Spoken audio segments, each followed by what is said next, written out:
Hey, hello! Welcome to this episode of Learn Everyday English, your roadway to English proficiency.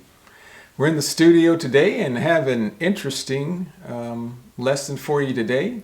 We're going to be talking about phrasal verbs, and especially verbs using the word come.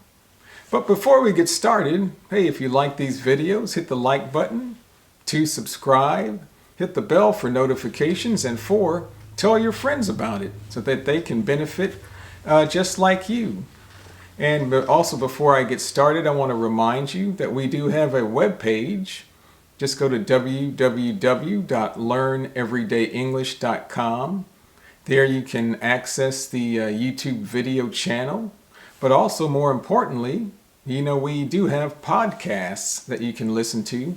And they are different than the videos, so it's a great way to learn and improve your listening comprehension skills. I think we have 8 episodes so far up on the podcast page, and you can also access the podcast through apps like Spotify, Apple Podcasts, Google Podcasts, and the major podcast applications. So you can listen to these while you're driving in your car, working around the house, washing dishes, and it's a great way to practice, and I do that as I am learning Spanish, so you can access the podcasts from the webpage. So I just want to mention that. And also, if you like these videos, if you have a comment for me, you have a question for me, you have a suggestion for me, you want to hear a certain topic discussed on a video, on a podcast, just go to the Learn Everyday English webpage. On the first page, the home page.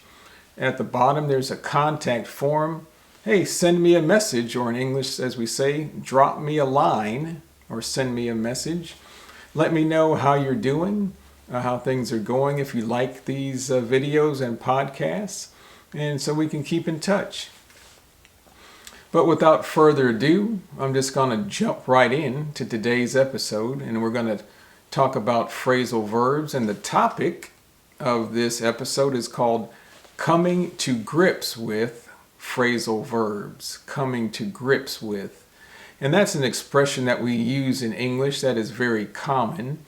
So to come to grips with means to make an effort to understand or try to understand and deal with a problem or a situation. So let me repeat that. To come to grips with is to make an effort to understand and deal with a problem or a situation.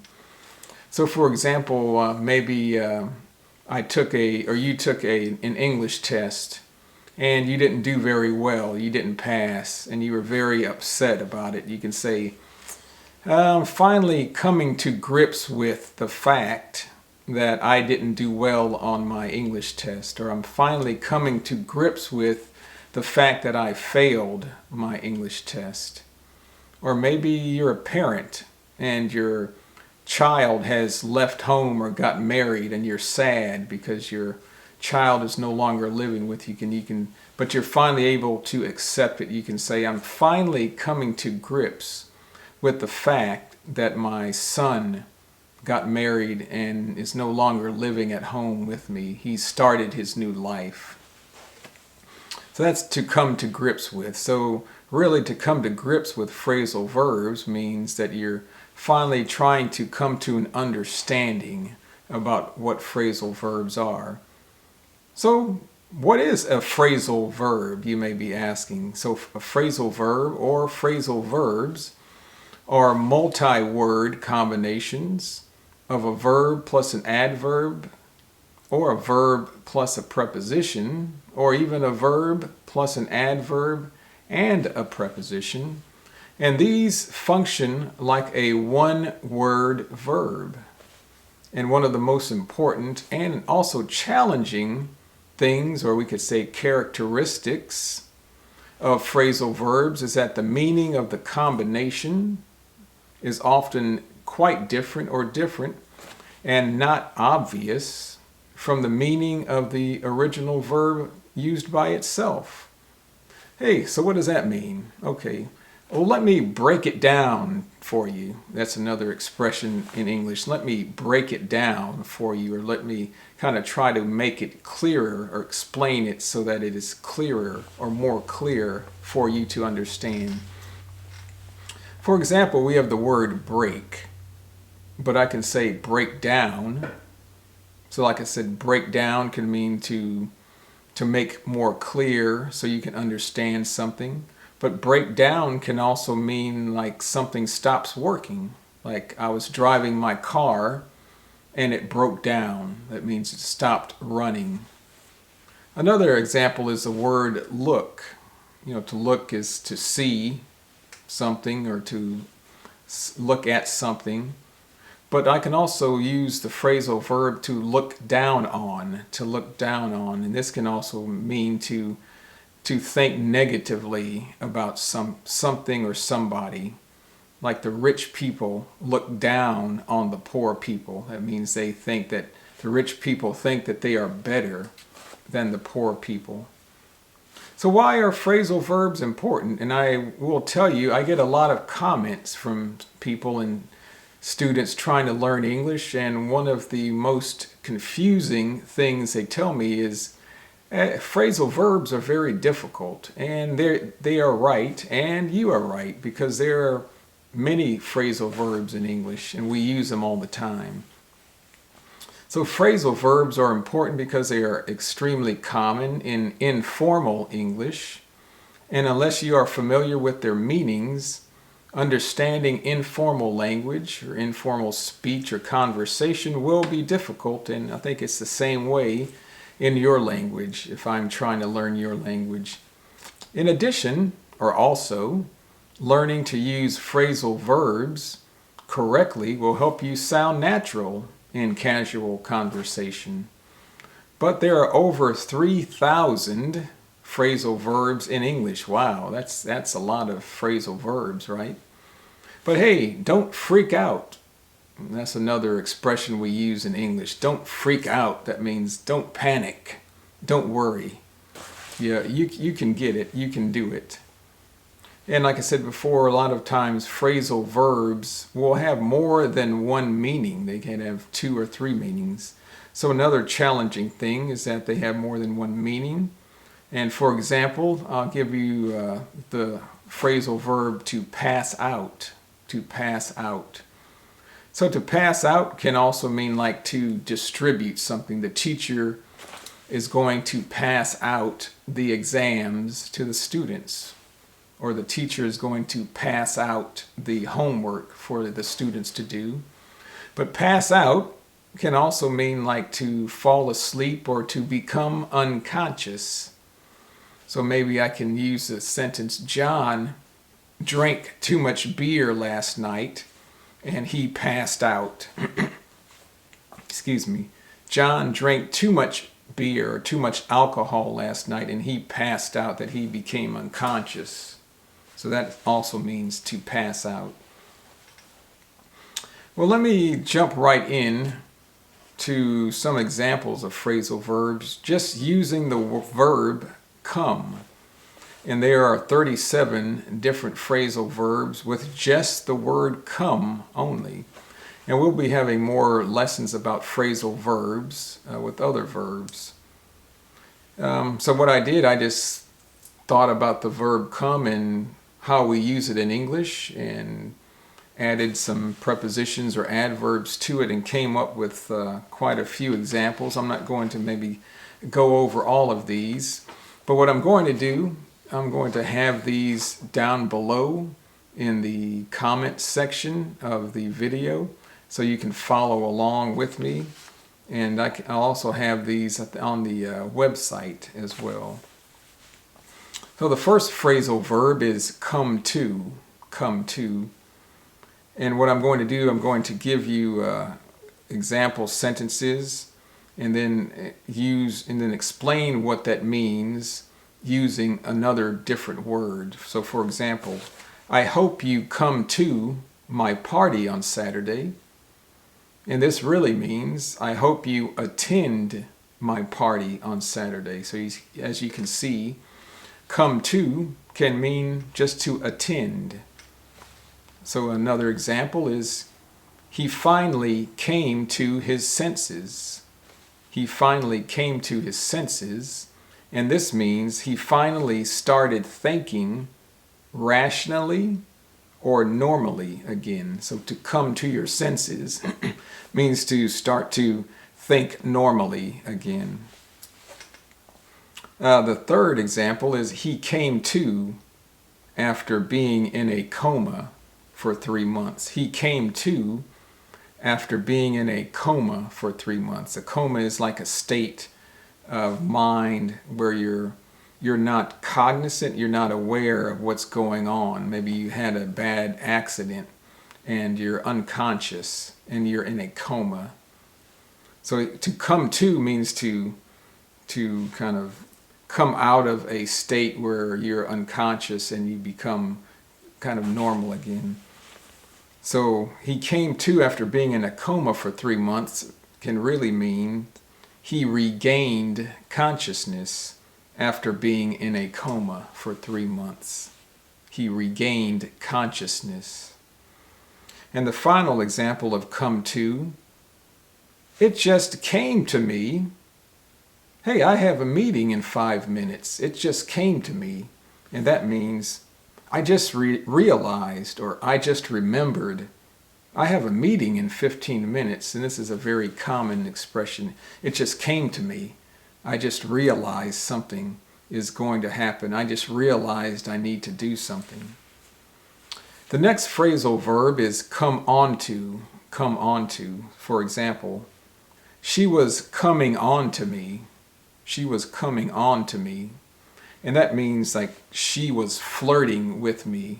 She was trying to get to know me better, maybe to have a relationship with me, to go out on a date. So to come on to somebody means like you want to get to know them better in a, say, a romantic type of way or relationship. To come on to, or to flirt, to flirt.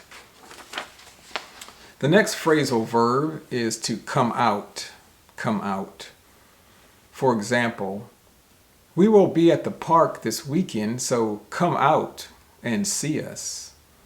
And this really means, hey, we will be at the park this weekend, so go to the park and see us. So come out means to go to, to go to.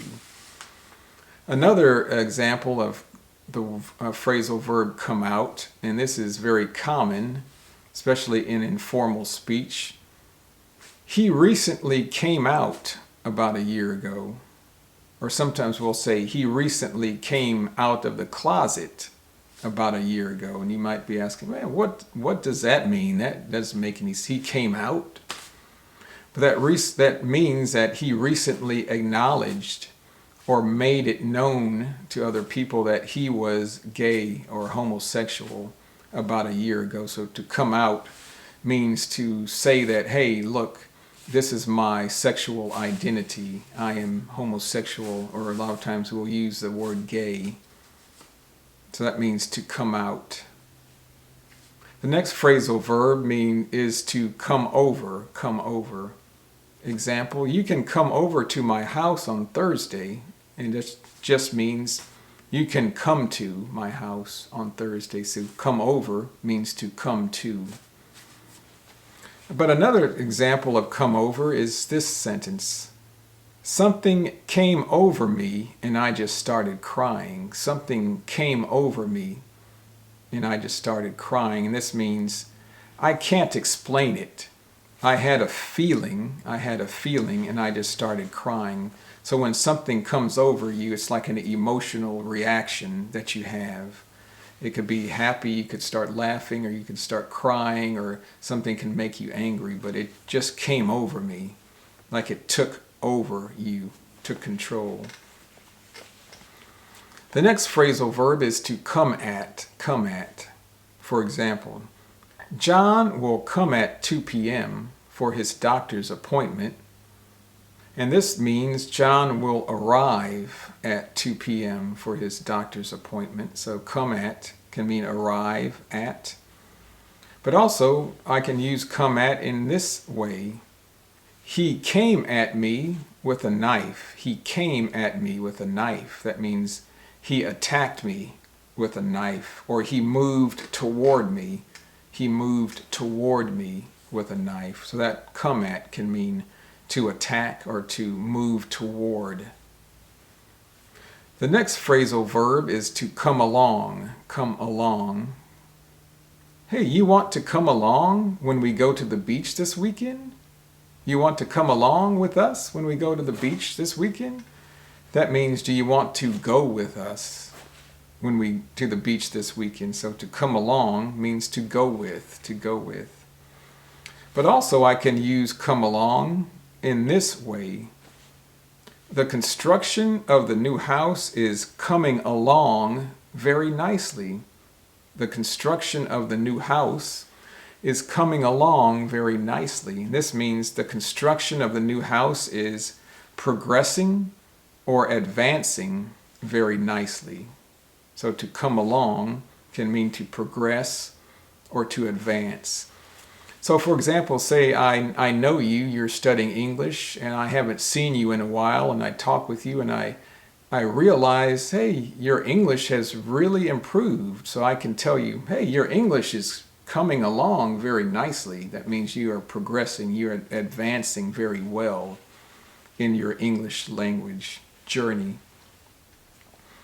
The next phrasal verb is to come again. Come again, for example. Come again. I didn't quite hear that. This is really like, hey, come again. I didn't quite hear that. And come again means, can you repeat that? Can you repeat that? I didn't quite hear what you said. Come again. Or also I can say, thanks for visiting. Please come again. That means thanks for visiting. Please, hey, return another time to see me. Return again, or return another time. The next phrasal verb is to come across. For example, I came across an old camera at the flea market. I came across an old camera at the flea market. And this means I found an old camera at the flea market. I found. So come across can mean to find something. Or I can say, while cleaning my room, I came across an old photo of my parents. I found something. But I can also use come across in this example. He came across as very arrogant. He came across as very angry. He came across as very arrogant, which means that he seemed to be, or he appeared to be, very arrogant. That means I thought, the impression I had was that he was very arrogant, to come across as something. The next phrasal verb is to come down with. Come down with. For example, we plan on coming down. Or let me say, the next phrasal verb is either to come down, or we can say to come down with, which are two different meanings. So come down. We plan on coming down to visit you this next weekend. We plan on coming down to visit you next weekend, which means we plan on going to visit you next weekend. But to come down with has a different meaning. I can say, I don't feel good. I think I'm coming down with something. I don't feel good. I think I'm coming down with something, which means I don't feel good. I think I'm getting sick. So to come down with something is like you're starting to feel ill or starting to feel sick. The next phrasal verb is to come into. Hey, I can say, look who just came into the room. Look who just came into the room. Like, look who just entered the room. But I can also say, he recently came into a lot of money. He recently came into a lot of money, which means he recently received a lot of money, or he inherited a lot of money. So to come into can mean to enter or to receive. The next phrasal verb is come around. For example, he never comes around anymore. He never comes around anymore, which means he never visits anymore. He never visits. But I can also say, give her time. She'll come around. She's still hurt and angry right now. She'll come around. She's still hurt and angry right now, which means give her time. Her feelings will change and she will see things differently. She's still hurt and angry. To come around is to kind of have a change of thought, a change of ideas or emotion. She'll come around. And the last expression is come on, come on. Example, I can say, come on, you can do it. Come on, you can do it, which means let's go, you can do it, you can do it. But I can also say, come on, we don't have much time. Come on, we don't have much time, which means hurry up, we don't have much time. Or also I can say, hey, come on, that sounds ridiculous. Come on, that sounds ridiculous, which means, are you serious? Are you kidding? That sounds ridiculous. So come on can mean several different things.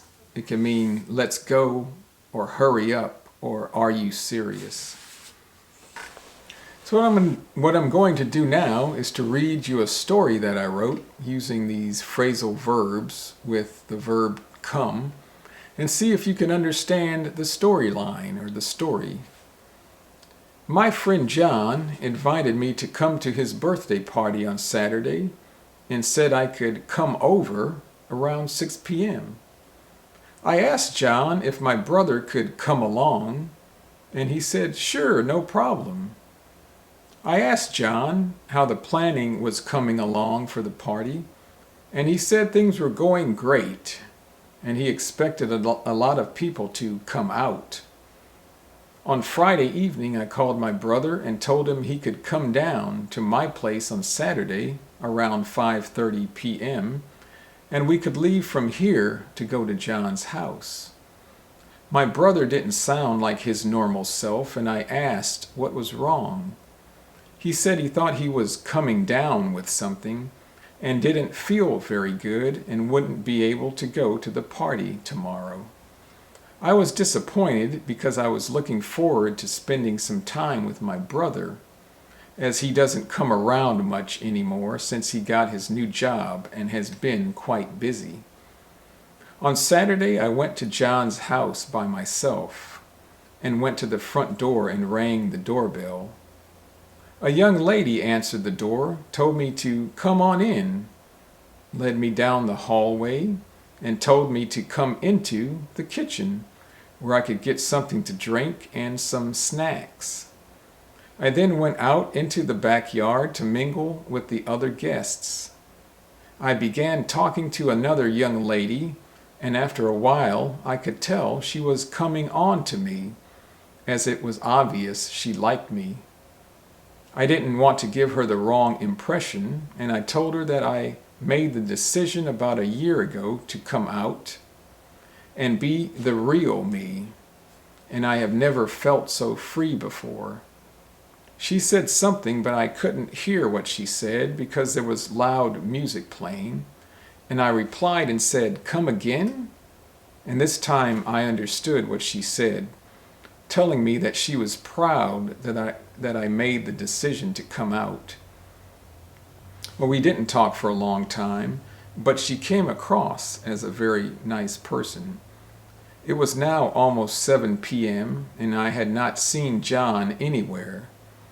I asked John's mother where John was, and she said he had gotten delayed, but would come at 7:30 p.m. to meet everyone. Finally, the time arrived for John to come out and greet his guests, and we could wish him a happy birthday. Behind me, I heard someone say, come on, hurry up, everyone is waiting on you. I turned around and saw John making his way to the front of the crowd. John apologized for being late, and then we all sang happy birthday to him, and he began to open all of his birthday presents. Overall, I had a very nice time, and I finally left around 10 p.m. John greeted me as I was leaving and said, "Hey, don't be a stranger, and please come again to visit whenever you want." So what do you think? What do you say? Were you able to understand that story? Were you able to understand the phrasal verbs and how they were used? Well, let me know what you thought about that story. Leave me a comment in the comments below. So just practice these phrasal verbs, and we'll be bringing you more lessons about other phrasal verbs in English. But let's wrap it up for now. That means let's bring it to a close or to end this episode. So again, if you like this video or these videos, hit the like button and subscribe. Tell your friends. And please check out the Learn Everyday English webpage. And also, please check out our podcasts. I'm sure you'll enjoy them. So until next time, we'll see you later on Learn Everyday English. Goodbye.